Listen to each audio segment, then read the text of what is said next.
Bonjour à toutes et à tous et bienvenue à ce podcast numéro 26, un podcast assez spécial puisqu'on aura eu beaucoup de mal à le tourner ce podcast. Il y aura Louis qui sera avec moi ce soir. Salut Louis. Salut à toi et salut à Dan aussi qui est avec nous. Je l'ai annoncé avant. Mais en tout cas, je suis vraiment content d'être là pour ce podcast. Et c'est sûr qu'on est un peu moins, mais bon, en tout cas, le programme est aussi chargé. C'est vrai, on a beaucoup de choses à dire et comme tu viens de le dire, il y aura Dan qui sera notre grand remplaçant du jour. Salut Dan. Salut à vous, salut tout le monde, et merci de m'avoir invité, c'est très gentil de votre part. Mais merci à toi d'être venu surtout. Oui, à l'heure où on tourne ce podcast là, il est dimanche, il est 10h du matin, donc pour nous c'est assez tôt, donc on a vraiment eu du mal à trouver un créneau pour le tourner. C'est assez chargé entre l'émission de Tom, entre la preview, il y a la fête des pères, etc. C'était assez compliqué, mais on a quand même trouvé un créneau pour tourner ce podcast. Et comme l'a dit Louis, on va aborder énormément de sujets et des sujets très intéressants dans ce 26e podcast. On va tout de suite commencer avec les news de la semaine, c'est parti.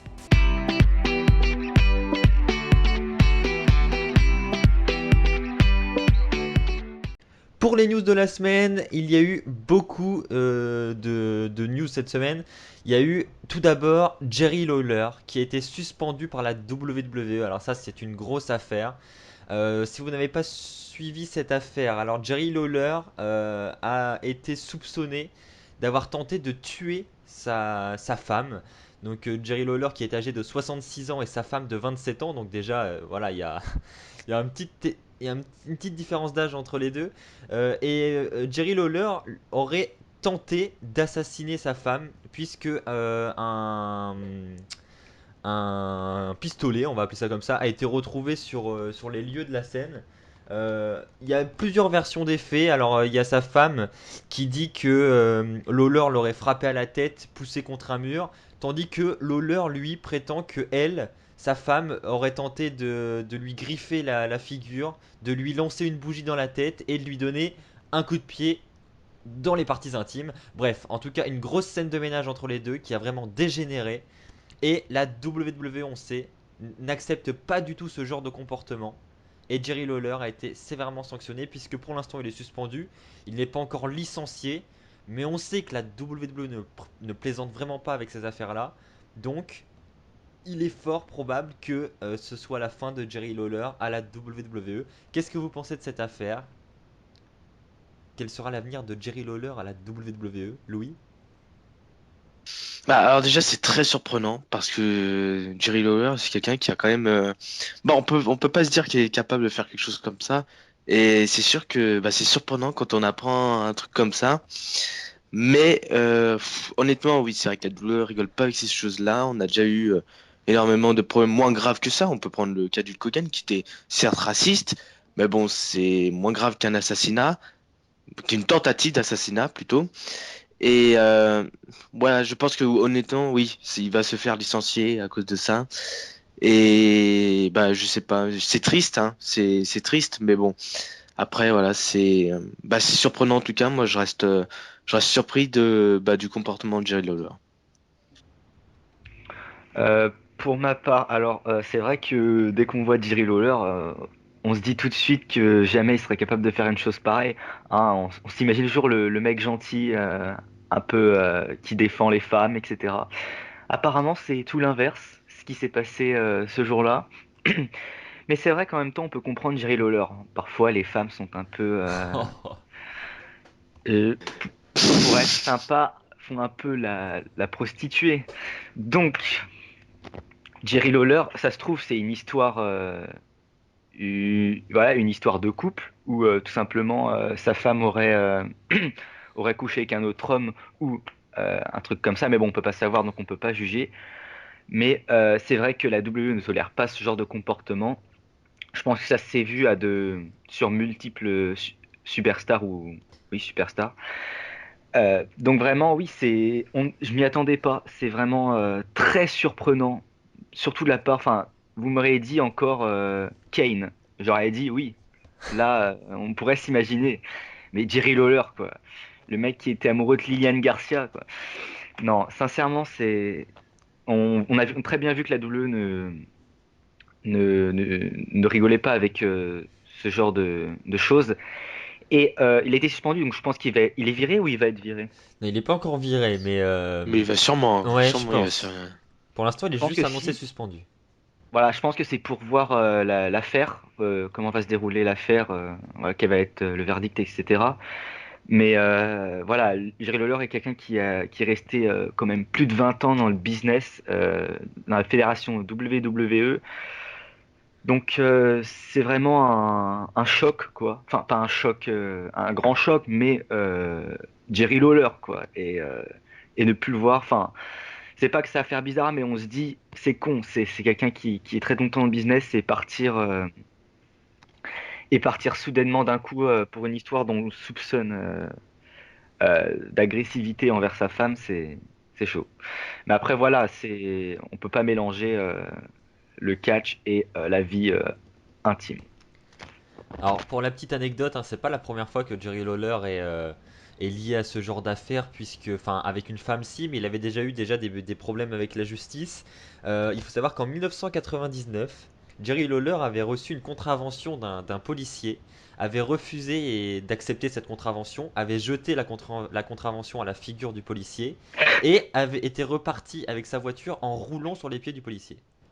Donc, Jerry Lawler est quand même un énorme thug.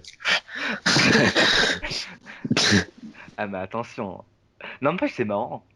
Et C'est marrant. ouais, c'est marrant, mais bon. Pour le policier, un peu moins. Il a eu aussi d'autres rumeurs sur du harcèlement sexuel qui n'a pas eu de suite juridique, mais il a eu vraiment beaucoup de problèmes, j'ai l'impression, de Jerry Lawler, hein. On le voit vraiment l'homme hyper sage et tout qui commente la WWE, mais j'ai l'impression qu'au fond de lui, Bah, sacré caractère quand même. en fait, la WWE, c'est son paradis, et dès qu'il en sort, bah, c'est plus le même. C'est un thug, c'est ça. Voilà. Bon, je pense qu'on en a terminé avec cette affaire. N'hésitez pas à nous dire ce que vous en pensez dans les commentaires. On va maintenant passer à la prochaine news qui concerne Bray Wyatt. Alors, il y a une photo qui s'affiche sur votre écran qui a fuité, enfin qui a fuité entre guillemets sur les réseaux sociaux et qui a agité la toile, puisqu'on peut voir sur cette photo que Bray Wyatt est quand même en énorme forme physique. On attend toujours son retour d'ailleurs. Et sur cette photo, on peut voir qu'il a quand même maigri, hein, ça se voit. Et il est en grande forme. Qu'est-ce que vous pensez de cette photo? Est-ce que Bray Wyatt sera au meilleur de sa forme? Louis? Alors déjà, je suis déjà surprise de sa tenue à Wyatt. C'est sûr que bah, on l'a vu en tant que comment il s'appelait, Husky Harris. Et bah là, c'est sûr que bah, ça fait bizarre de le revoir comme ça. Mais oui, bah, je suis vraiment content que Bray Wyatt soit en forme. Ça veut dire qu'un retour est vraiment proche. S'il sera de retour avec Luke Harper ou pas, ça je ne sais pas, mais j'espère en tout cas qu'il sera de retour très prochainement.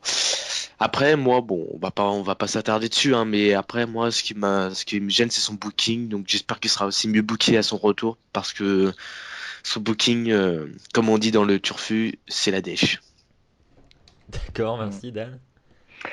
Bah, c'est vrai que sur la photo, on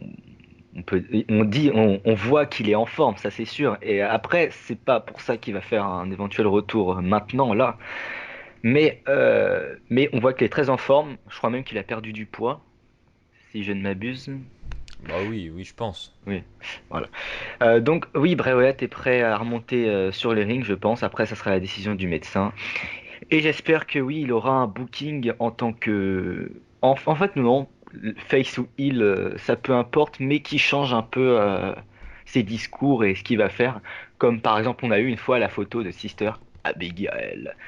Non, j'espère vraiment qu'ils vont changer le booking, qu'ils vont lui faire proposer autre chose que ses discours habituels et voilà, sa même méthode à chaque fois de fonctionner quand il part en rivalité avec des superstars. J'espère que ça va changer parce que ça commence à devenir un tout petit peu lassant et si en plus il change et qu'il est en très bonne forme, c'est parfait. Bray Wyatt en face, moi je suis pas sûr que ça fonctionne, hein. Ouais. Bah, c'est sûr que le méchant, espèce de film d'horreur, je sais pas comment on pourrait l'interpréter ça, c'est sûr que ça marcherait moins en face, quoi. Oui, Mm. puis s'il prévoit de ramener ses sœurs Abigail, bon, faut voir ce qu'ils peuvent faire de positif. Ah, puis ça, on en a déjà parlé, mais moi en tout cas, je suis contre, hein, qu'ils amènent cette femme fictive. Justement, vaut mieux qu'elle reste fictive et qu'on ne la voit jamais. Ça, je Ouais, pour maintiens travailler vraiment cette idée l'imagination. parce que j'ai l'impression qu'ils vont vraiment gâcher. Ça va être un truc qui va être extrêmement mal booké et ça va être n'importe quoi. Ah, tu sais pas, hein. Si, imagine que c'est une sorte de femme, mais en plus dark. Mais ça peut tellement marcher parce qu'on en a presque jamais vu de ça. Ça peut bien marcher aussi, hein. Moi, ça me rappelle les rumeurs qui disaient que Sister Abigail allait être Eva Marie et ça me fait vraiment rire. Ouais. C'est Oui, mais vraiment en un dehors truc de ça, quoi. pas crédible du Comment on tout. peut penser ça, quoi? C'est vraiment la seule femme qui n'est pas du tout dark, quoi. Elle a les cheveux rouges déjà pour commencer. C'est pas possible. Ouais. Bref, les rumeurs des fois sont quand même assez drôles. Avez-vous des choses à ajouter sur ce Bray Wyatt qui est très en forme? Bah c'est bien, il a fait bénéfique, il est très en forme et puis il a perdu du poids pour son bien-être. Tant mieux. Voilà. Ouais. C'était le conseil diététique de Dan. Merci.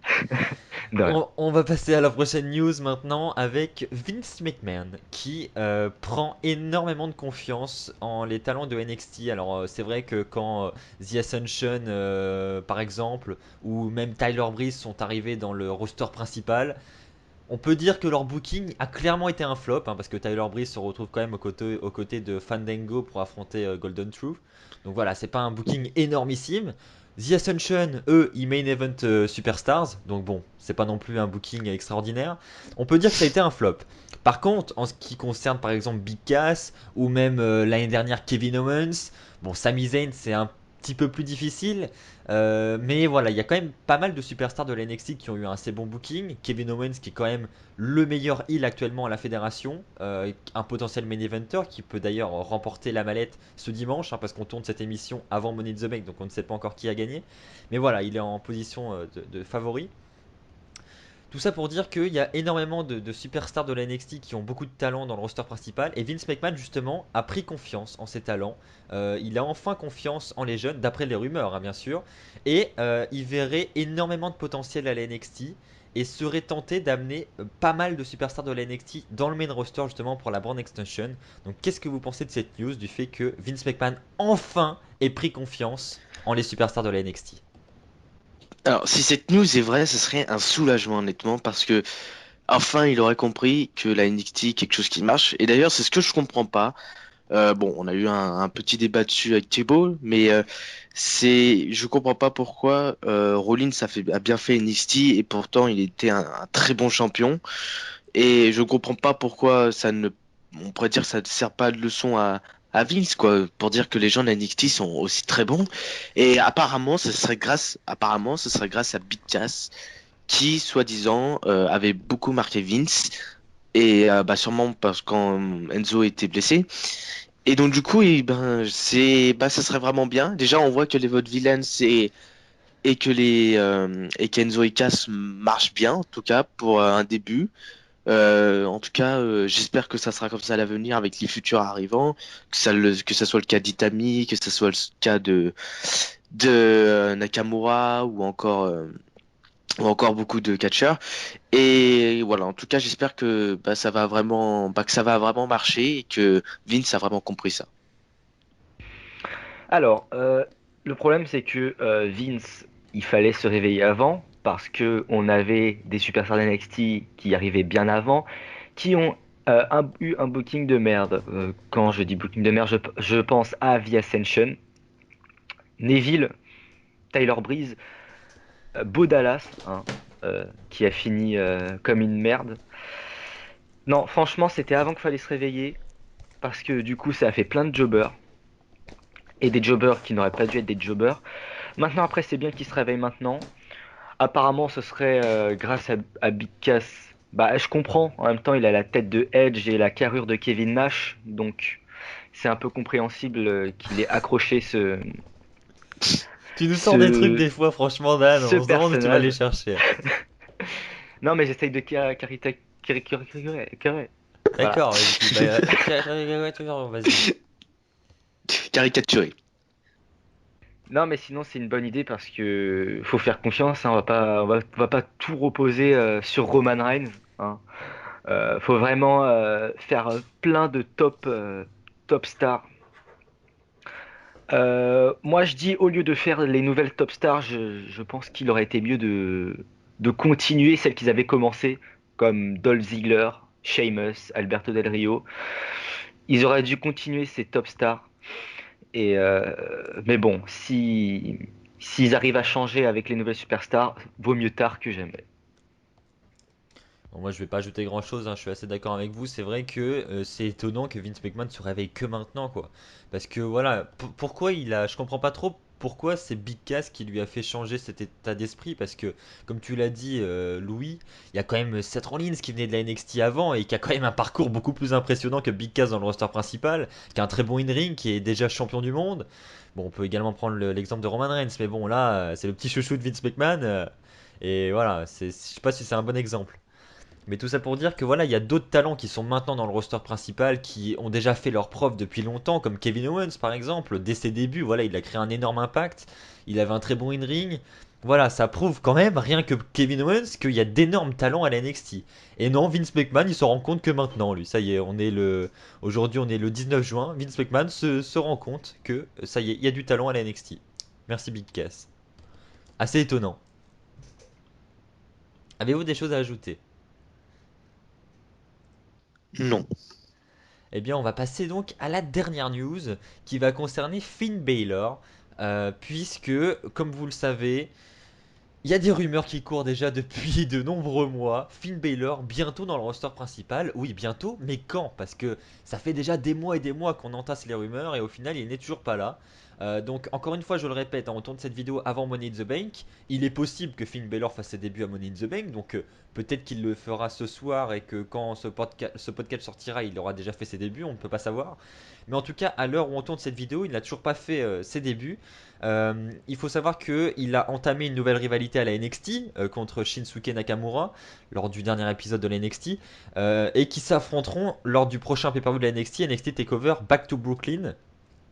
Est-ce que selon vous, ce nouvel affrontement veut tout simplement dire que Finn Balor ne sera pas dans le roster principal tout de suite, pas avant SummerSlam, donc pas avant ce takeover, ou est-ce qu'au contraire, c'est pas un moyen qu'a employé la WWE pour comment dire, pour contredire les fans et pour que les fans se disent ah bah non il a encore une rivalité, bah il va pas faire ses débuts dans le roster principal tout de suite.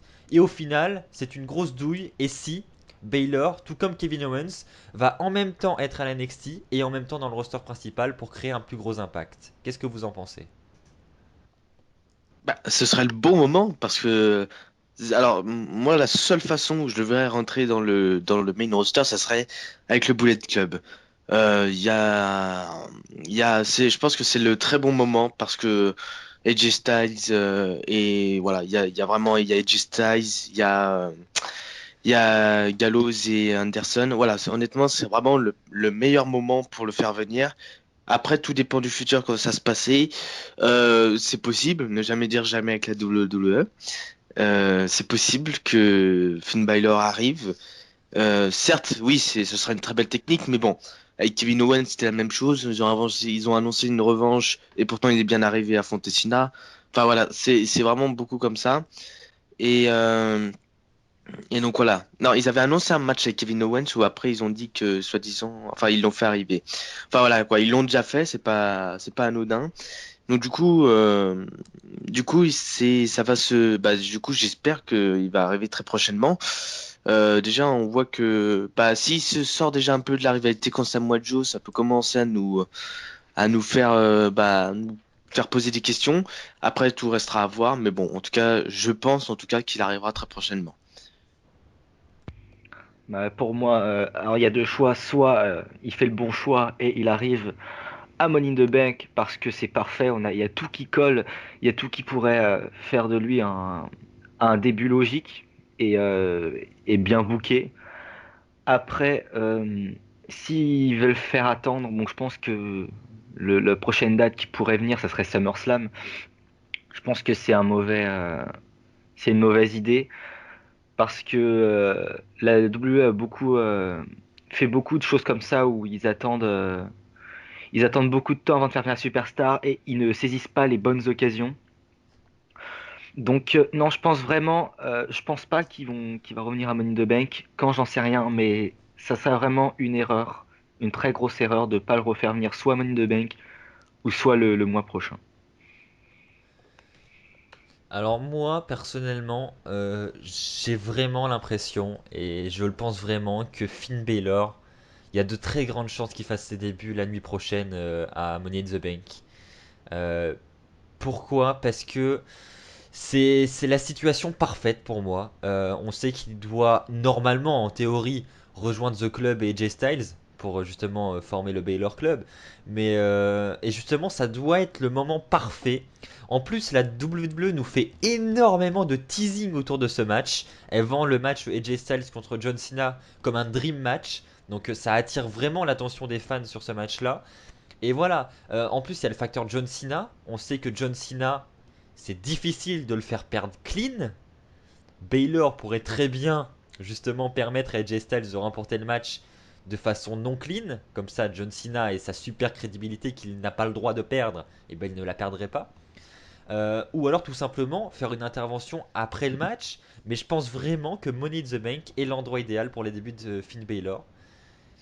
Après, je peux me tromper, mais j'y crois vraiment. Pour une fois, je pense que c'est Puis après, possible. il y a une revanche. Il y a une revanche en handicap match avec Finn Balor et Styles contre Cena. Et puis Cena gagne. Et puis ils sont terminés. Ils sont enterrés. Et puis c'est la Bah fin. non, pas handicap match. Non, mais après, voilà, ça peut être un. Voilà, ça peut être comme à SummerSlam 2010 qu'on avait la team Cena contre la team Nexus. Voilà, ils peuvent faire un truc de ce genre-là. Je dis pas que je suis fan, mais bon, ils peuvent très bien faire un match à 4 par équipe. John Cena choisit Hmm. ses partenaires, et voilà. Un match qui avait pas du tout marché d'ailleurs. Ouais, bah faut dire que c'était pas non plus terrible, hein. Et ouais. Avez-vous des choses à ajouter sur cette news? Est-ce que vous y croyez, vous, au début de Finn Balor dans à Money in the Bank? J'aimerais, mais bon, je Non. sais pas Moi, honnêtement. j'y crois pas, Je mais vais voir cette nuit en tout cas.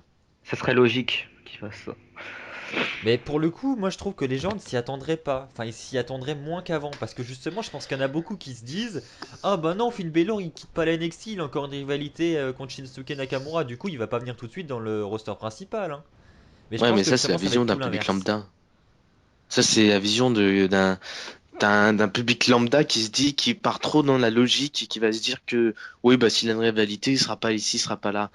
Mais c'est pas parce qu'il y a un match hyper important, ça serait chouette, ça serait vraiment génial qu'il le fasse. Mais honnêtement, je pense pas que la double le fera à l'Innocel. Oula, je suis un peu en avance, moi. À Money in the Bank, je pense pas parce que, bah, je sais pas, mais moi, Byler, déjà, il disait qu'il voudrait, après, ça peut, le facteur, justement, club peut changer, mais Byler disait qu'il voulait rester le plus longtemps possible à NXT. Il est déjà resté pas mal de temps. Mais, euh, mais honnêtement, je sais pas, mais c'est que déjà il a pas le choix, je pense, mais c'est juste parce que honnêtement je le vois pas arriver. Je le vois pas arriver à Money in the Bank. Je trouve que c'est trop tôt. Et ça, si le, en tout cas si ça arrive, ça serait vraiment bien. On est d'accord. On en a terminé sur les news de cette semaine? Il y a. Eh ben très bien, Oui. nous allons donc passer au débat qui, je pense, cette semaine va être encore une fois très intéressant. C'est parti.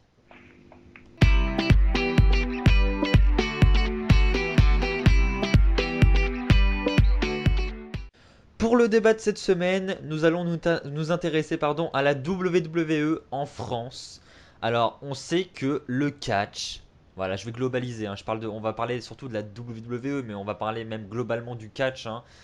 Le catch en France, c'est quelque chose de très compliqué, très difficile. C'est un sport divertissement qui n'est pas pris au sérieux, qui a une très mauvaise réputation. Cependant, c'était un phénomène qui était à la mode dans les années, allez, on va dire quoi? On va dire dans les années 2006 à 2008. 2010. Oh non, quand même un petit peu plus. Ah, Ouais, 2009. 2009, ouais, allez, on va dire de 2006 à 2009, c'était quand même le grand phénomène de mode. C'était Catch Attack sur NT1, c'était les cartes chez les marchands de journaux, les stickers, les DVD. Qu'est-ce qu'on avait d'autre? Voilà, il y avait énormément de merchandising et de promotion autour du catch sur la TNT. C'était vraiment le sport à la mode du moment. Tout le monde dans les cours de récréation à l'école avait ses cartes de catch. Voilà, les cartes de catch dominaient les cartes Pokémon, les cartes Yu-Gi-Oh, etc. C'était vraiment un truc énorme. Et aujourd'hui, on va faire un point là-dessus. Où est-ce qu'on en est? Est-ce que la WWE, le catch en général, est aujourd'hui un phénomène de mode en France? Est-ce que c'est en train de revenir petit à petit? Est-ce que c'est revenu? C'est la question que je vous pose à travers ce débat. Qu'est-ce que vous pensez du catch en France à l'heure actuelle? On va commencer par Dan. Ah, c'est gentil. pour une fois. Alors, la réputation qu'a le catch en France, elle est très négative. Elle est très négative où je le vois bah, quotidiennement, hein, quand les gens en parlent, c'est pas forcément très bon à entendre. Il y a eu une période où tout le monde adorait, euh, mais en fait, je pense que c'est parce que déjà, oui, il y avait NT1, c'était la période parfaite où ça passait à 20h30 et voilà, c'était vraiment accessible à tout le monde. Euh, quand, en fait, je pense que ça s'est arrêté au moment où on a pu eu NT1, donc ça, c'est vraiment encore donné exact. Euh, Aujourd'hui, c'est sûr, ce n'est plus un phénomène de mode, hein, tout le monde le voit très clairement. Euh, il y a plus les cartes de catch, hein, ça c'est inadmissible. Dès que je Tu te vais en trompes. librairie, non, bah, je vais en librairie, ils disent qu'ils en ont plus, Eh, qu'ils en ont eh, pas. vas-y, je vais en parler après. Ouais. Je vais en librairie, je demande des cartes de catch. Le mec, déjà, le mec, il y parle pas français, il parle chinois, donc déjà, il me comprend pas. Non, mais J'ai ça, c'est ta voulu. librairie aussi. Ça n'a rien à voir. Non, mais bref, pour être plus sérieusement, ils n'ont pas de carte de catch. Ils n'ont rien. Ils ont que 3 DVD. Non, même, ils en ont plus. J'étais récemment, il y a plus de DVD. Je vais dans une autre librairie. C'est pareil, il y a plus de cartes de catch. Je vais en rayon dans les magasins. Il y a plus de figurines. Il y a plus de figurines depuis 4 ans. Comment je fais, moi, pour jouer aux figurines de catch? Je suis obligé de commander sur Internet et avec un frais de port de 50 euros. Non, mais c'est inadmissible. Inadmissible. Et je pense que c'est pour ça aussi qu'il y a beaucoup de fans qui ont décroché parce que voilà, il n'y a plus rien dans les magasins. NT1, bah, ça s'est écoulé petit à petit. C'est même plus du tout sur NT1. On est obligé de payer une chaîne qui s'appelle AB1. Bon, il y a RTL9. Mais bon, quand tu t'es lassé, c'est difficile de se redire, ah, il y a RTL9, faut que j'y aille. Mais le catch, c'est vraiment devenu pour les gens quelque chose pour les gamins. Oh, ils se tapent pas pour de vrai, machin, ceci. Mais ils comprennent pas que c'est un spectacle et que ça n'a pas d'âge. C'est comme si on regardait un film. Pour eux, c'était juste un truc de gamin qu'on regardait quand on était petit et que bah on s'en est lassé. Après, je comprends que les meilleures périodes sont passées, mais mais voilà, c'est pas, je pense pas que c'est pour uniquement ces raisons-là. Donc non, ce n'est plus un phénomène de mode. Il y a quelques fans, des fans dans la France qui regardent toujours, effectivement, mais il y a plus cette mode où vraiment tout le monde a un minimum de connaissances et regarde un minimum le catch. Louis. Alors, je vais intervenir. Il y a des choses où je suis d'accord avec toi et des choses où je suis pas d'accord. Alors, déjà, la WWE est-elle un phénomène de mode? Je dirais oui et non. Oui et non, parce qu'il y a quand même des fans en France, des milliers, qui regardent le catch. Et certes, c'est pas une mode énorme quand il y avait en 2006 jusqu'à 2009. Mais voilà, il y a quand même du monde qui regarde, il y a du monde qui achète des DVD, il y a du monde qui sont fans de catch. Et ça, il le reste. Et d'ailleurs, la WWE en fait particulièrement confiance parce qu'ils font toujours des live events en France. Après, je trouve ils sont un tout petit peu, je vais pas dire rattrapés, mais déjà, moi, j'étais surpris qu'on annonçait qu'ils vendaient des pay-per-view récents dans tous les marchands de journaux, ce qui est déjà une très grande, bah, c'est déjà grand, quoi, de voir ça. Euh, Surtout les pay-per-view récents. Voilà. Après, voilà, il y a plein de trucs comme ça. Mais à la fois, non, ce n'est plus un phénomène aussi de mode parce que des gens, et ça représente clairement beaucoup de personnes dans le monde actuel, petit cours de sociologie à la fois, c'est que voilà, les gens sont trop à regarder ce qu'ils connaissent et ne veulent pas voir autre chose. C'est-à-dire que dès qu'il y a quelque chose où justement il y a un tout petit détail qui leur plaît pas, ils veulent pas en savoir plus. Et c'est ça le gros problème, c'est que maintenant ils seraient prêts à t'insulter pour te dire ça. Et pourtant, voilà, ils ne veulent pas comprendre, comme tu disais, Dan, que c'est un spectacle, un sport spectacle, et je peux même dire que j'ai même pris le risque de le défendre en disant que le catch était même plus dangereux qu'un sport basique de combat, ce qui pour moi est vrai, parce que ce qui tente dans un ring à la WWE est très dangereux, hein, c'est parfois limite mortel ce qu'ils peuvent faire. Et voilà, et ce qui n'échappe pas aux blessures, hein, on peut dire le cas de Seth Rollins, Bray Wyatt et tout ça. Mais voilà, je trouve que oui, c'est à la fois un phénomène de mode, parce qu'il y a quand même des gens qui regardent, et à la fois un phénomène qui n'est plus à la mode, parce que les gens crachent dessus, et la plupart, oui, ils crachent dessus. Euh, voilà, et je trouve pas ça chouette. Après, maintenant, on commence à en avoir l'habitude pour beaucoup de monde, et donc voilà. Ouais, t'as raison, il y a aussi des fans, hein, j'ai dit tout à l'heure, mais pour moi, la mode, c'est pas uniquement les fans, les vrais fans qui regardent. Pour moi, la mode, c'est même les gens qui ont un minimum de connaissances, qui ont regardé même, qui regardent même quasiment pas, se fient à cette mode et font comme les autres, achètent des trucs de catch, etc. Pour moi, la mode, ça regroupe toutes les personnes. Ça regroupe pas uniquement les fans de catch.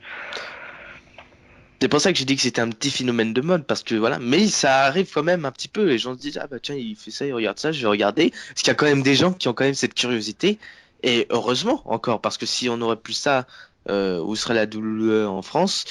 Mais, et c'est pas pour rien d'ailleurs que Axel a 11 500 abonnés à l'heure actuelle, hein. Ouais. Mais bon, ça peut être des gens qui, je sais pas, Axel fait énormément de types de vidéos sur sa chaîne. Quelqu'un qui tombe sur un documentaire de Parce qu'ils aiment catch. le catch. Parce qu'ils aiment le catch. Mais Parce que non. n'importe quelle vidéo de catch, ils se disent, putain, c'est intéressant, je vais aimer, je vais m'abonner. Parce que oui, c'est intéressant. Oui, ils peuvent s'intéresser, mais c'est pas parce qu'ils s'intéressent qu'ils sont fans de catch. Ils peuvent très bien trouver un documentaire. Tiens, Ah, les faces cachées dans le monde du catch, ils peuvent très bien se dire, ouais, pourquoi pas, je vais regarder ça, et puis voilà. att- attention à pas mélanger mode et fan. C'est pas pareil. Parce que mode, c'est quelque chose où les gens regardent à peine, ils se disent, tiens, c'est bien, voilà. Et fan, c'est quelqu'un qui regarde le catch tout le temps. Faut faire Hmm. attention. Ah, j'ai mélangé? Bah non, mais tu t'as pas vraiment mélangé, mais tu dis que quand je parlais de phénomène de mode, tu m'as parlé, oui, mais ils sont pas fans de catch, alors que je disais justement, le fait de regarder une petite vidéo peuvent les intéresser. C'est pour ça. Ah oui, oui, autant pour moi. C'est pas grave. Donc, de quoi on parlait déjà? On va laisser la parole à Axel parce qu'il a Ouais, quelque chose à dire, je crois. moi j'ai pas mal de choses à dire. Alors, moi, ce que je vais répondre à cette question, je vais dire que certes, ce n'est pas le phénomène de mode qu'il y avait dans les années 2006 à 2009, comme l'a dit Louis, mais pour moi, le catch est vraiment quelque chose qui est aujourd'hui encore très apprécié par pas mal de Français. Un sport spectacle qui, selon moi, est en train de redevenir à la mode petit à petit. Il faut, parce que les nouvelles générations ne connaissent pas, il faut le temps. Comme l'a dit d'ailleurs Christophe Ajus dans le podcast numéro 15, il a dit le catch c'est un sport divertissement qui revient de manière cyclique. Il y a des cycles où le catch est très populaire, il y a des périodes où ça baisse et ça revient. Et je pense que là on est vraiment en train de revenir petit à petit. Il y a plusieurs facteurs qui font ça. Pour revenir sur ce qu'a dit Dan, tout ce qui est merchandising, les cartes de catch par exemple, il y a une nouvelle série de cartes de catch. Alors ça fait très longtemps, ça fait des années qu'on n'a pas eu de cartes de catch, mais il y a la toute nouvelle série qui va sortir. Je crois qu'elle n'est pas encore commercialisée dans les presses et chez les marchands de journaux, mais elle est disponible sur internet. Elle va arriver chez les marchands de journaux français, donc les cartes de catch vont revenir. Et il faut savoir que c'est quand même ça à la base qui a lancé le catch aussi dans les années 2006, c'est l'arrivée des slam attacks et c'était très populaire dans les cours de récréation. Beaucoup de jeunes ont connu le catch Ouais. grâce à ça. Et non, mais on rigole, mais c'est vrai, hein, Non, mais c'est vrai, ouais. c'est une énorme publicité pour le catch, ce genre de truc. Il y a les stickers qui sont sortis dernièrement également, qui sont disponibles chez les marchands de journaux français déjà en ce moment. Donc les stickers, pareil, qui aussi, ça permet de faire des échanges. Les enfants et dans les cours de récréation font des échanges, etc. C'est tout bête, hein, mais ça fait beaucoup de publicité. Les crayons à papier aussi. Bah, ça, j'en sais rien. Bon, après, on va pas rentrer dans les détails. Il y a C'est quoi le détail? Les DVD qui sont de retour chez les marchands de journaux également. Donc c'est pas Ouais. rien. Comme l'a dit Louis, les tout derniers pay-per-view qui reviennent. Pour l'instant, on s'intéresse qu'au pay-per-view. Les coffrets 3 DVD sur les best-of Superstar, etc. ne seront pas encore disponibles, mais ça peut revenir si les ventes fonctionnent bien. Donc à voir. Ensuite, il y a également AB1 et RTL9, comme l'a dit Dan, qui diffuse le catch en prime time. Et ça, même si c'est une chaîne du câble, c'est pas rien. Une chaîne qui donne autant de confiance au programme sur le catch, qui met en prime time. C'est pas arrivé depuis 2006, c'est pas arrivé depuis Catch Attack. Donc un énorme merci à bien RTL9 déjà pour accorder autant de confiance à ce programme. Les audiences sur ces programmes sont vraiment énormes, surtout pour les pay-per-view. Diffuser un pay-per-view en direct à 2 heures du matin et faire des audiences comme ça, je suis désolé, mais il y Bravo. a un minimum de popularité. C'est vrai. Donc oui, le catch est populaire, il y a beaucoup de fans, rien que pour déjà ces audiences-là qui sont sur AB1 RTL9, dont à 2 heures du matin. Franchement, je pense qu'ils font des... Je pense que sur ces créneaux-là, où le AB1 diffuse les pay-per-view en direct, ils doivent faire des meilleures audiences que certaines chaînes de la TNT, je pense vraiment. Ensuite, on va maintenant parler des shows, des live events qu'il y a en France. Il faut savoir qu'il y a 3 live events par an en France minimum. Et ça, c'est pas rien. Je suis sûr que toutes les villes d'Europe n'ont pas ça. Il y en a qui ont certainement qu'une seule date par an. Et nous, on en a 3. Alors certes, il y a Bercy qui fait un carton tous les ans. Et ça, j'ai les chiffres pour preuve. Il faut savoir que Paris-Bercy, cette année, par exemple, le 22 avril, a réuni 11 000 fans. Et 11 000 fans pour une tournée européenne, c'est énormissime. C'est le plus gros chiffre qu'a réuni la WWE durant cette tournée européenne. Le plus grand nombre de fans dans une arène durant la tournée européenne, c'est à Non, on est deuxième, Paris. je crois, non? On est deuxième, mais le plus grand, c'est 11 400. C'est en Angleterre. Ouais, bah, Je c'est crois. presque. Ouais, c'est presque pareil. C'est pour ça que j'ai dit, on peut se Ah permettre de ouais, se non. dire qu'on est premier. Tous, et même, ça a réuni exactement le même nombre de fans pour le Raw télévisé qui avait lieu quelques jours après à Hartford, dans le Connecticut aux États-Unis. Pour dire quand même qu'un show télévisé en France, ça serait possible. Mais ça, c'est une petite parenthèse. Donc, il y a énormément de fans qui font le déplacement pour aller voir les shows à Paris. Pour ce qui est Strasbourg et Lyon, c'est un petit peu plus compliqué. C'est voilà, c'est des points. Paris, c'est au centre de la France, donc ça permet à un maximum de gens de se déplacer. Et puis c'est la capitale, il y a quand même plus de fans, etc. Donc c'est un peu plus facile. Pour ce qui est de Lyon et Strasbourg, par exemple, c'est un petit peu plus compliqué. Il y a un peu moins de fans, ça je l'accorde. Mais il y a quand même pas mal de monde qui font le déplacement. Ensuite, il y a les magazines qui ont disparu. Donc ça, c'est un point négatif. C'est vrai que aujourd'hui, on ne peut plus trouver de magazines de catch en presse. Et ça, c'est vraiment un point négatif. Planet Catch qui a également disparu. Ce qui Bah voilà, montre parce aussi que que Planet le, Catch était était la base des magazines. Donc sans ça, hmm. ce qui Pendant montre, longtemps en plus. ce qui montre que le catch était quand même en difficulté ces dernières années. Mais Planet Catch, qui pourrait revenir? Donc attention, on ne sait pas. Et les figurines, comme l'a dit Dan, c'est également le point négatif. On ne peut plus trouver de figurines dans les magasins de jouets, nulle part d'ailleurs. On ne peut que les commander sur internet. Donc ça montre aussi que le catch n'est pas à la mode en ce moment. Sinon, évidemment, les magasins de jouets les mettraient en avant, comme c'était le cas dans les années 2008 environ. Où mm. voilà, dans tous les catalogues de jouets, dans les publicités, etc., on retrouvait des figurines, des rings de catch, etc., puisque c'était le gros phénomène de mode de l'époque. Et là, en ce moment, on ne retrouve plus rien. Pour conclure, donc, je vais dire que le catch, en vue des tournées européennes, en vue des audiences à la télévision, en vue de quand même tout le merchandising qui est en train de revenir petit à petit, est un phénomène qui est à la mode actuellement et qui est en train petit à petit de prendre de plus en plus d'ampleur. Et j'espère que dans quelques années, on arrivera à la même ampleur que dans les années 2006 à 2008. Ça serait vraiment énorme. Oui. Avez-vous des choses à ajouter? Et Sina qui se met à apprendre le français aussi. Petite anecdote qui peut être utile.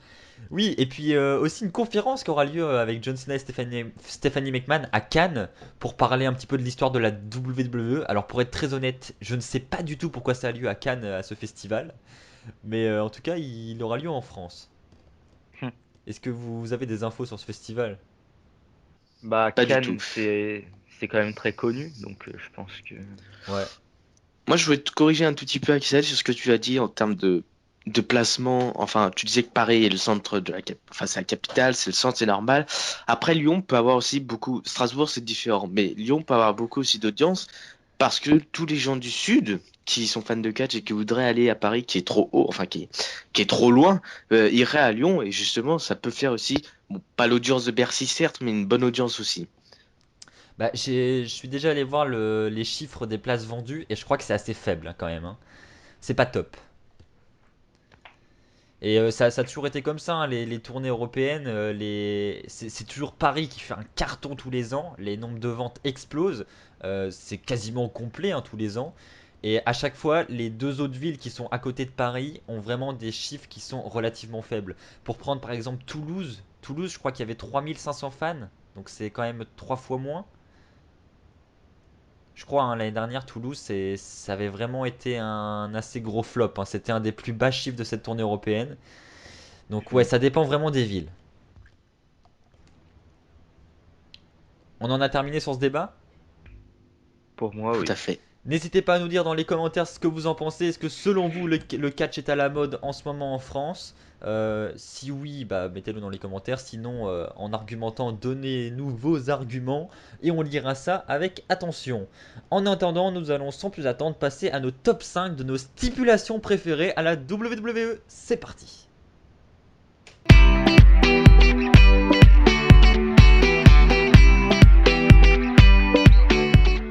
Alors voilà, notre top 5 de nos stipulations préférées à la WWE. Est-ce que nous allons être du même avis? Nous allons découvrir ça dans un instant. Nous allons écouter Louis pour son top 5. Alors, pour ma 5e position, j'ai choisi le Hell in a Cell match. Parce que certes, ces dernières années ont été décevantes. Mais voilà, en 2015, il y a eu 2 très bons Hell in a Cell.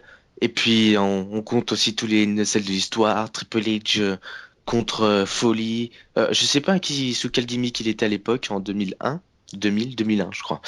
Et voilà, mais en tout cas, il y a eu énormément de Hell in a Cell vraiment, vraiment bien. C'est pour ça que je l'ai mis dans mon top 5. Pour moi, ça sera le First Blood match. Un match très spécial vu que c'est le premier qui saigne. Je retiens celui de JBL et John Cena à, je crois, One Night Stand 2008, si mes souvenirs sont bons. Très bon match, j'avais vraiment bien aimé. J'aime beaucoup cette stipulation et j'aimerais qu'elle soit plus souvent utilisée. Bah, je pense qu'en fait, l'RPG, ça va être compliqué maintenant, hein, d'utiliser ce genre de stipulation vu que le sang est interdit. Oui. Mais sinon, ouais, cette stipulation était pas mal, mais du coup, ça reste un match simple.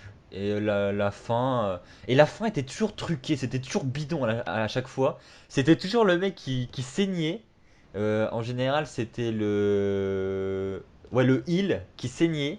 Et il prenait toujours genre une serviette ou un truc pour essuyer son sang et se cacher. Enfin bref, c'était toujours la même fin. Je pense à Mr. Kennedy, MVP, tout ça, c'était toujours pareil. Bref, petite Mhm. parenthèse à part. Ouais. Le problème avec Kennedy, c'est qu'il a les cheveux blancs, donc du coup, ça se voit. Ouais. Alors le pire c'est Ric Flair, hein. Je crois que niveau sang il n'y a pas pire. Ou Sheamus. Sheamus, j'ai pas le souvenir de l'avoir vu saigner. Non, mais ça pourrait être flagrant. Ah oui avec sa peau blanche, d'accord. Moi mon top 5, j'ai mis l'Elimination Chamber match, que malheureusement on ne voit plus.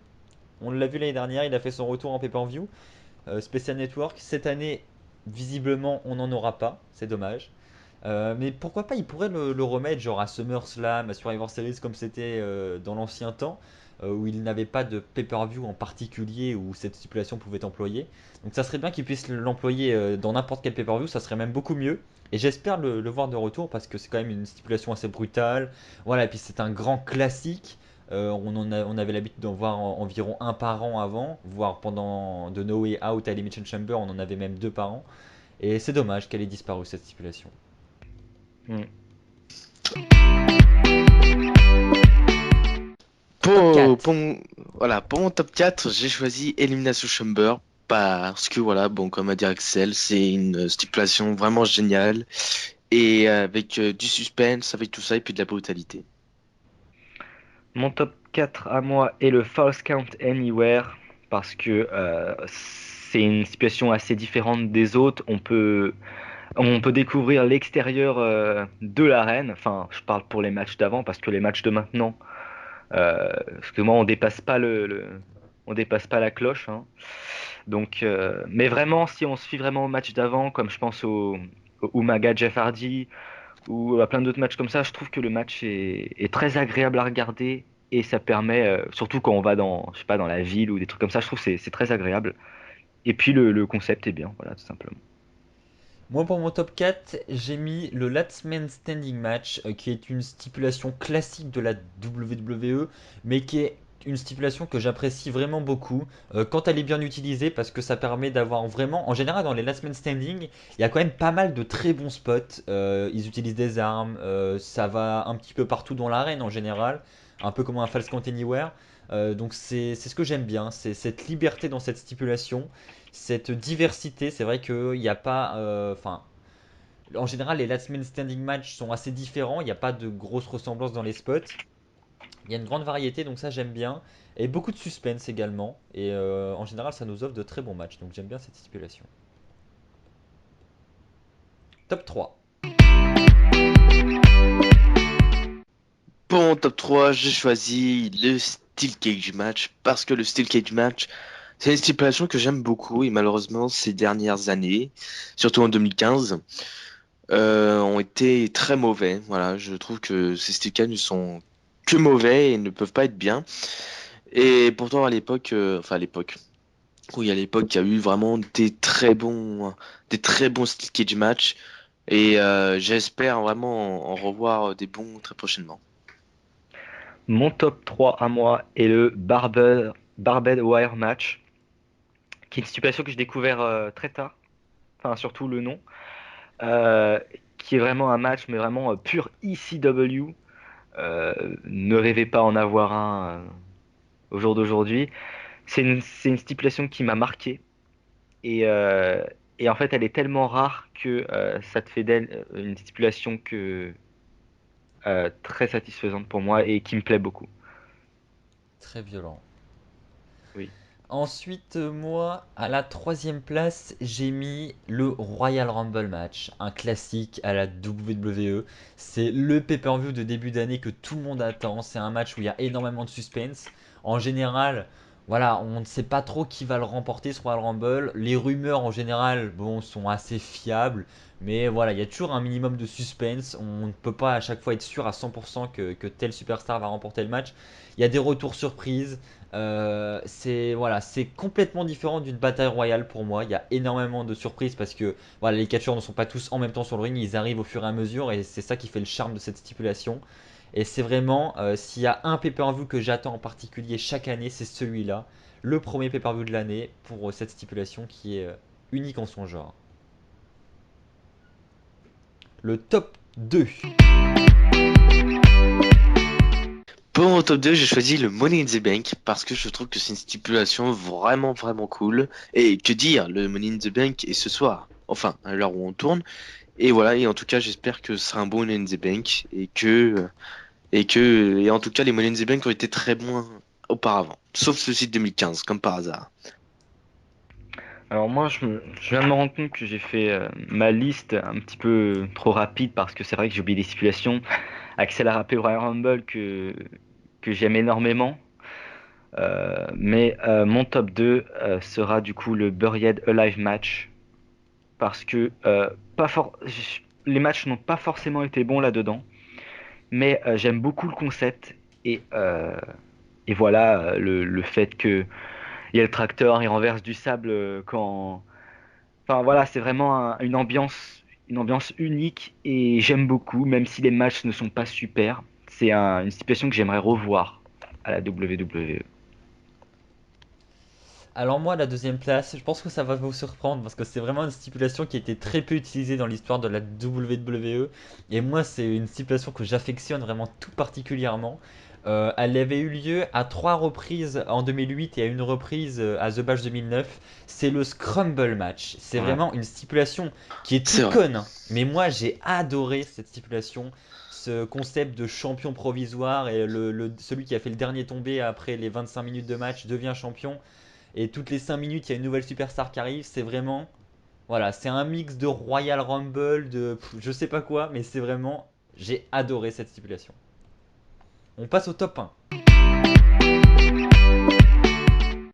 Pour mon top 1, moi j'ai choisi, bah, en parlant du loup, j'ai choisi du Royal Rumble parce que c'est clairement mon pay-per-view, enfin mon style de match surtout, préféré parce que, voilà, honnêtement, c'est du suspense, il y a des stars qui reviennent, il y a de l'ambiance, voilà, il y a vraiment tout dans ce match. Et en tout cas, il y en a eu un plutôt pas mal en 2016, contrairement en 2014-2015, mais voilà, ceux de l'époque sont juste géniaux. Et en tout cas, voilà, ça reste ma stipulation préférée. alors pour moi, mon top 1, qui est pour moi l'une des meilleures stipulations du monde entier, c'est bien sûr le Chairs match. Une stipulation Un mytho, mytho, qui est mytho. très extrême. Non, non. Non, sincèrement, mon top un est le Submission Match, qui est pour moi un classique dans le monde du catch, qui est une stipulation vraiment très intéressante. Elle offre non seulement elle offre de bons matchs in-ring, et du coup le in-ring devient un peu plus technique et voilà, ça se joue beaucoup au sol. Le submission match est vraiment pour moi super. Euh, Après voilà, il y a beaucoup de choses qui se raccrochent à ça comme le high quit match ou etc. Mais plus précisément le submission match pour moi est une stipulation avec un in-ring qui me satisfait vraiment. Alors moi, la première place, je suis très surpris que personne l'ait mise cette stipulation. Moi j'ai mis le TLC match, qui est quand même un grand classique de la WWE, qui nous a offert de très grands spots dans l'histoire du divertissement sportif, à WrestleMania notamment, les Hardys, Christian et Edge, les Dudley Boys. Voilà, c'est une stipulation classique de la fédération. Et à chaque fois, ils innovent. C'est vrai qu'il y a quand même des spots qu'on revoit à chaque fois et qu'on a déjà vu, mais ils arrivent tout de même à innover. Le fait de pouvoir utiliser des tables, des échelles et des chaises dans un même match, j'adore moi. Et le fait qu'en plus il faut décrocher une mallette ou une ceinture ou un objet, c'est vraiment une stipulation que j'adore. Et je la qualifie de ma stipulation préférée à la WWE. Parce que c'est quand même une stipulation qui, à l'heure actuelle, même en 2015, est quand même relativement bien utilisée. Parce que par exemple, pour reprendre ce qu'a dit Louis tout à l'heure, ou même Dan, un Steel Cage match ou un First Blood match en 2015-2016, ce n'est plus la même chose qu'il y a quelques années. Tandis que le TLC match, ils arrivent quand même à rester un minimum violent et ils arrivent tout de même à nous produire des spots marquants, contrairement à d'autres stipulations qui sont aujourd'hui plus très très mal utilisées. Petit bonus, il y a aussi une stipulation que j'ai vraiment adorée. C'était, c'était la stipulation où on mettait un sac sur la tête du catcheur et il devait trouver l'autre. Je sais pas si vous en Oh rappelez. non. Avec Drew McIntyre contre Santino Marella où Drew McIntyre est frappé contre le poteau. Oh là là. Ah, il fallait le ressortir celui-là. Oh, il y en a eu d'autres, hein, des stipulations de merde, Oui, hein, oui, mais oui, il y en a une d'autre, mais celui-là reste vraiment ouais. marrant quand même. Tu te marres quand tu vois ça quand même. Tel Mais seul jouet, c'était je crois. marrant parce que tu devais faire tourner la roue. Non, mais c'était marrant parce que c'était avec la roue, tu sais, où tu Ah devais oui. faire tourner la roue. Et, moi j'étais total. Mais en plus, j'étais petit quand je regardais C'était ça, la donc ça Raw m'avait fait vraiment Roulette. rire. Ouais. Voilà, c'est ça. C'est dommage que ça revient plus. Ah bah, tu sais, maintenant. La dernière apparition, je crois, c'était Extreme Rules 2012 avec le Tables match entre Big Show et Cody Rhodes, je crois, qui avait été annoncé avec cette roulette. C'est possible, ouais. Et Big Show qui avait pété la table en marchant dessus. Alors que Braun Strowman avait pété la table et il s'était pas fait éliminer. Voilà, très bien. Bon, Ouais. on va pas repartir dessus. Ouais. Bon, on a terminé notre top 5. On attend votre top 5 à vous dans les commentaires. On se fera un plaisir de le lire. Nous allons sans plus attendre passer aux questions des fans. C'est parti.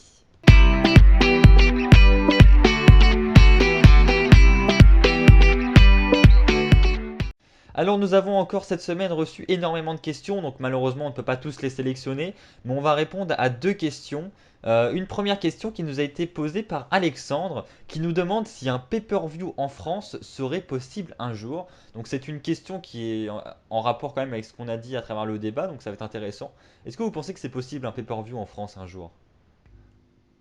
Non. Pourquoi? Suivant.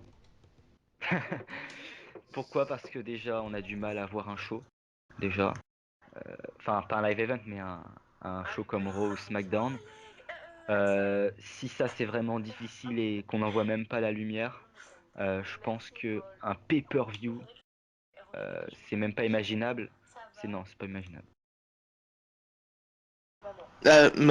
Petite parenthèse, à ce que tu disais, pardon, auparavant, tu disais que Triple H serait favorable de mettre justement un show à NXT en France.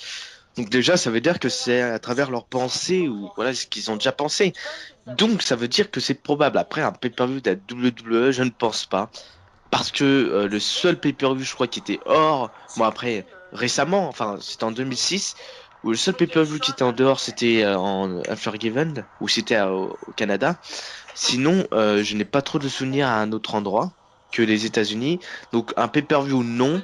Un show comme Rose SmackDown à voir, mais ça sera dur. Et un pay-per-view d'NXT, pourquoi pas? Moi, je pense qu'un show télévisé déjà comme Raw déjà serait déjà pas mal. Avant de se lancer dans un pay-per-view, déjà qu'ils ont du mal à nous faire un pay-per-view à Londres, parce que bon, au Royaume-Uni, c'est quand même beaucoup plus populaire qu'en France.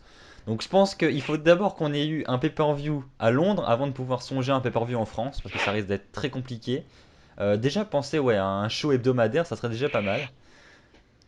Et déjà que, ouais, en fait, c'est le décalage horaire qui les gêne beaucoup au niveau des spoilers.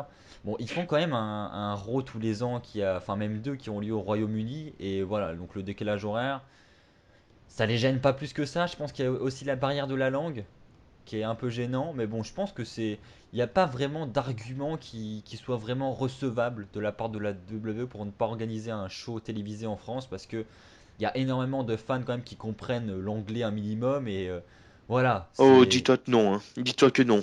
oh quand même. Non, non, non, non, non, non, non, pas l'anglais. Honnêtement, il y a très peu de fans justement euh, qui comprennent l'anglais. Et c'est ça hein, le problème, c'est qu'il y a très peu de monde qui comprennent l'anglais. Et sur 11 000 personnes, donc déjà, tu prends déjà le fait qu'il va y avoir beaucoup d'enfants, tout des petites fêtes comme ça. Et honnêtement, la langue, ça va vraiment être barrière, parce que plus de la moitié ne savent pas parler anglais, ne comprennent pas un mot de ce qu'ils disent. Voire les trois quarts, honnêtement. Ouais, je vais te dire, quand on est à Bercy par exemple, il y a énormément de catcheurs qui lancent des provocations en anglais et les fans derrière répondent avec des chants en anglais sans problème. Enfin, je veux dire, les gens comprennent et savent réagir. Il y a Ah, certainement bah, des fans c'est qui possible. comprennent pas ce qu'ils disent et qui suivent l'ambiance de la foule et qui racontent n'importe quoi sans comprendre, mais il y a quand même pas mal de fans qui savent comprendre et qui savent réagir en anglais par derrière, quoi.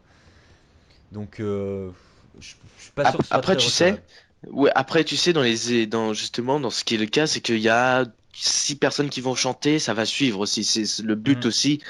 Voilà, et c'est là, par contre, aussi, ça reste vraiment à voir de ça, parce que il suffit que quelqu'un dise un truc, toi, tu comprends très bien l'anglais, Axel, tu vas dire, oh, fuck, fuck. Et ben, il y a tout le monde, il y a un autre qui aura compris qui va dire fuck, fuck. Et au final, ça va suivre dans toute la foule, ils vont tous dire fuck, fuck, tu vois. Ouais. Ah mais je suis d'accord. Mais tout ça pour dire que dans un avenir proche, je pense que c'est pas possible. Enfin, un pay-per-view, même dans un avenir lointain, je pense que c'est inimaginable. Mais un show télévisé comme Raw ou un SmackDown ou même un NXT, pourquoi pas. euh, dans un avenir proche, non, mais pourquoi pas plus tard. Si vraiment le catch revient bien, en plus, la WWE en ce moment, même peut-être pas pour un Raw télévisé d'ailleurs, pourquoi pas un show, un live event diffusé sur le network. Ça, c'est beaucoup plus probable d'ailleurs, parce que la WWE essaye vraiment de se donner la plus grande image internationale possible. Elle fait des shows à Tokyo, elle a fait des shows au Madison Square Garden, ça c'est un petit peu plus basique, mais voilà, elle essaye de se mettre dans les plus grandes villes possibles.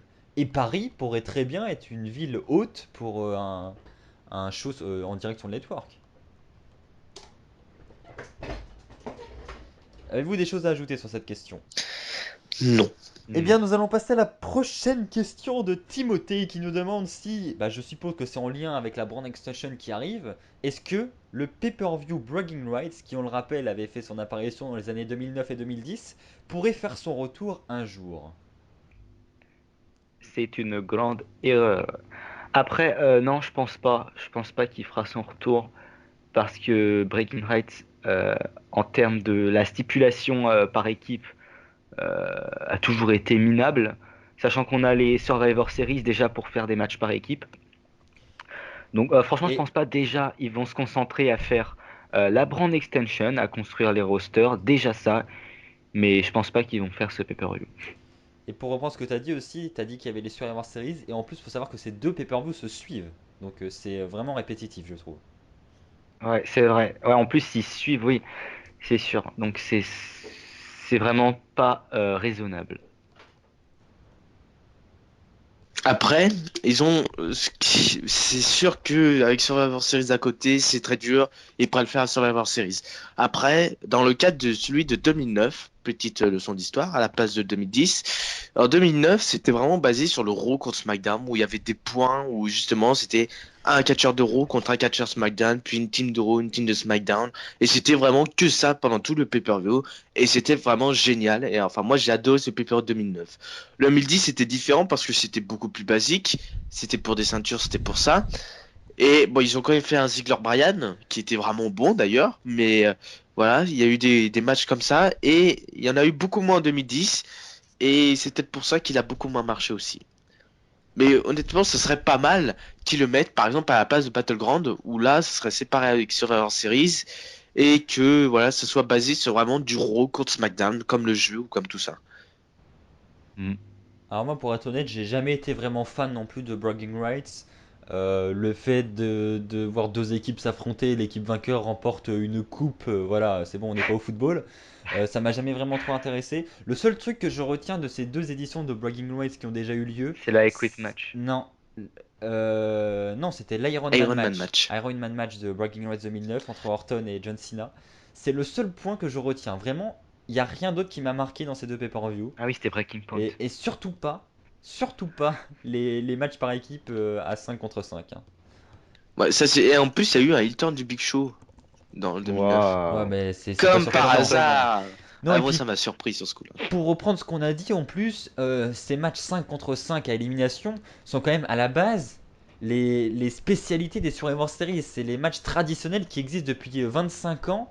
Pourquoi nous rajouter un pay-per-view qui a lieu non seulement juste avant Survivor Series et qui a le même concept? Certes, c'est pas deux équipes voilà, qui se forment au hasard, c'est Raw contre SmackDown, mais ça reste quand même exactement le même match et le même centre d'intérêt du pay-per-view, quoi. Donc c'est deux pay-per-view exactement semblables qui se suivent. Voilà, ça n'a aucun intérêt. Je suis d'accord. Nous avons tout dit, nous avons répondu aux fans, donc nous allons remercier Alexandre et Timothée pour leurs deux questions.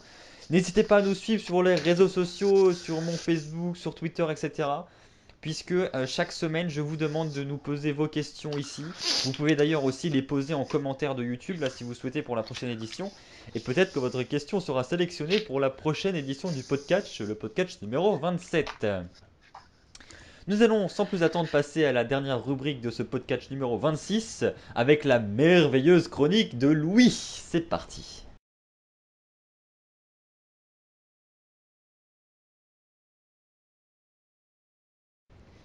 Alors Louis qui nous a préparé cette semaine une chronique très intéressante, une chronique très philosophique, puisqu'il va s'intéresser au top 7 des termes philosophiques que l'on retrouve à la WWE. Est-ce que tu es prêt Louis? Je suis toujours prêt. Eh bien nous t'écoutons. Alors, bah, malheureusement, je n'ai pas Melvin pour me faire une jolie introduction avec du ukulélé, mais c'est pas grave, je vais faire sans ce soir, ou plutôt ce matin.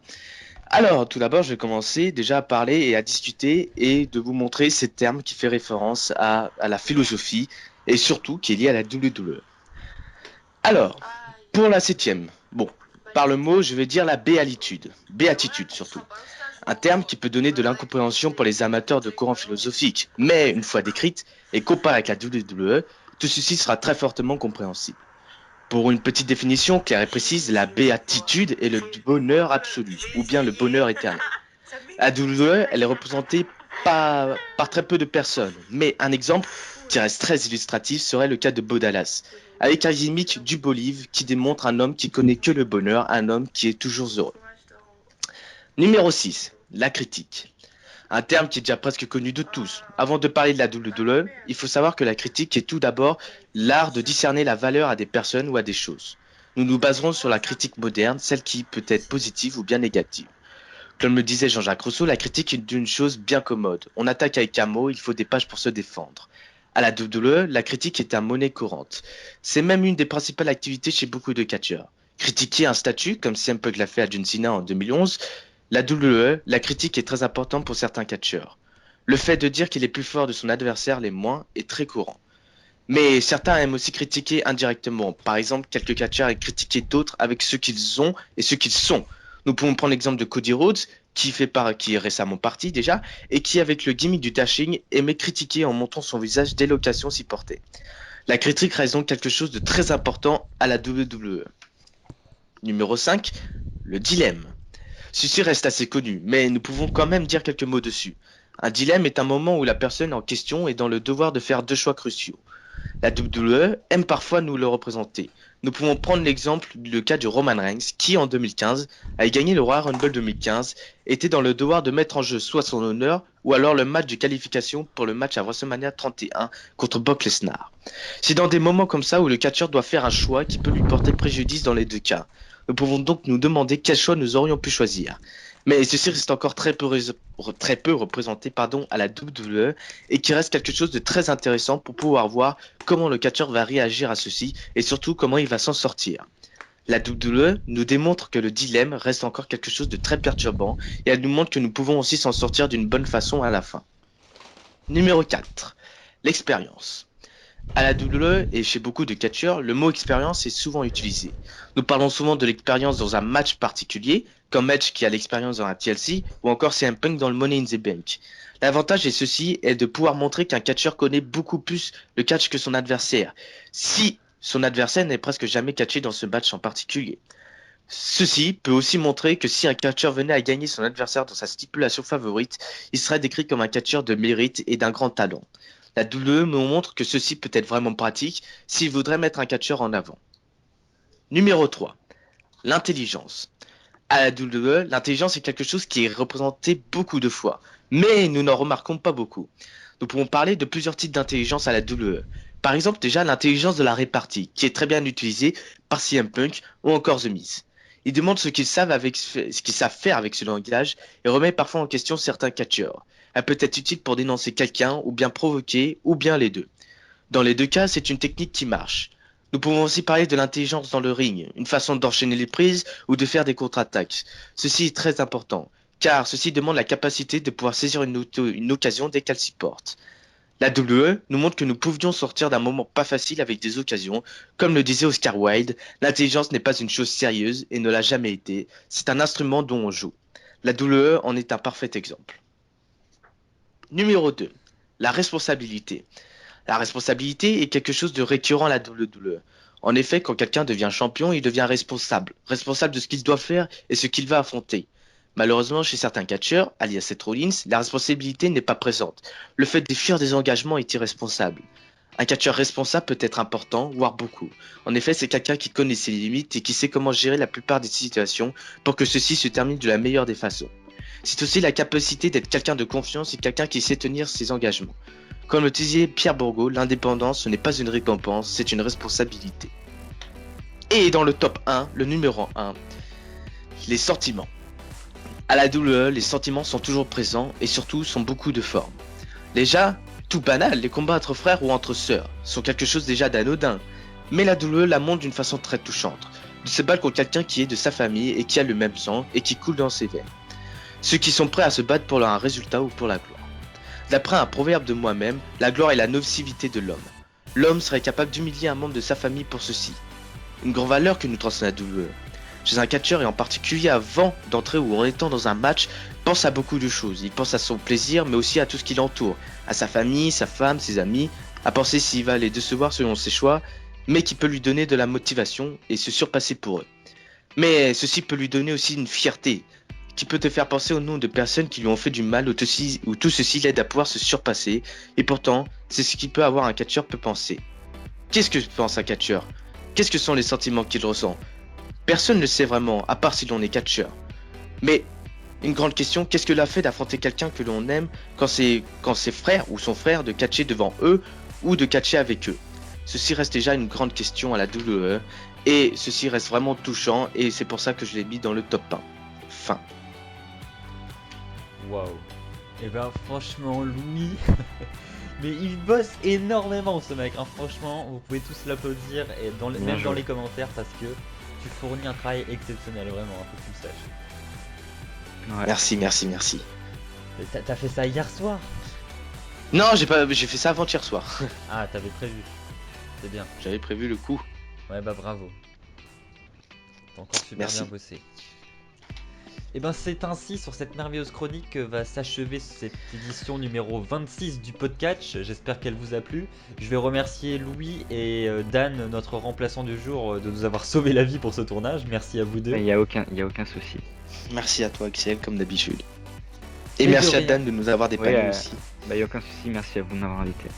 Et donc merci à vous également d'avoir regardé cette émission jusqu'à la fin. J'espère qu'elle vous a plu. Si c'est le cas, n'hésitez pas à mettre un pouce bleu, ça nous aide énormément. N'hésitez pas à commenter, n'hésitez pas à partager la vidéo sur les réseaux sociaux. Et on se retrouve mardi prochain 20h pour l'édition numéro 27 du podcast. Allez, bye tout le monde. Bye. Bye.